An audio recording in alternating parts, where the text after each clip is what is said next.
Basically, you countered the argument that, hey, no, there's too much going on. Bring us back to that conversation and tell us why you think the way you think.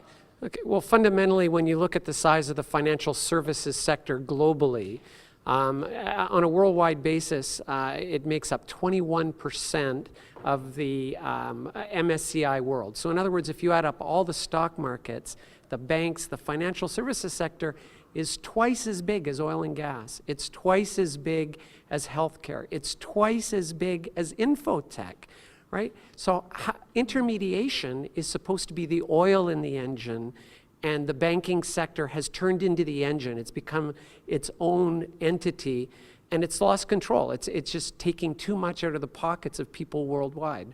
So how can we fit in this healthy competition that the gentleman from Singapore was talking about into this hopefully healthy formula of keeping things just the right amount of good regulation and just the right amount of good capitalism?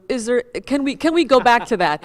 Did we ever have that? The long and the short of it is, I'm from, first off, I'll say I'm from Canada, right? So by its nature and compared to most Americans, we're socialist. But if you look at our banking system, we did better than most of the rest of the world. We have healthy regulation.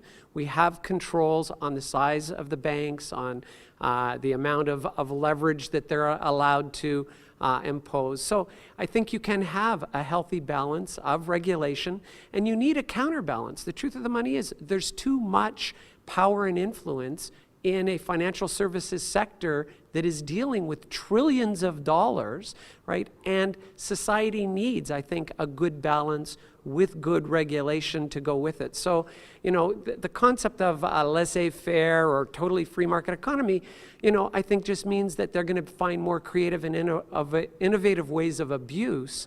And really, we do want to find a good balance where the regulator doesn't cover us under paper, but at the same time, the principles of good ethical behavior and working with our clients and working with other firms is maintained.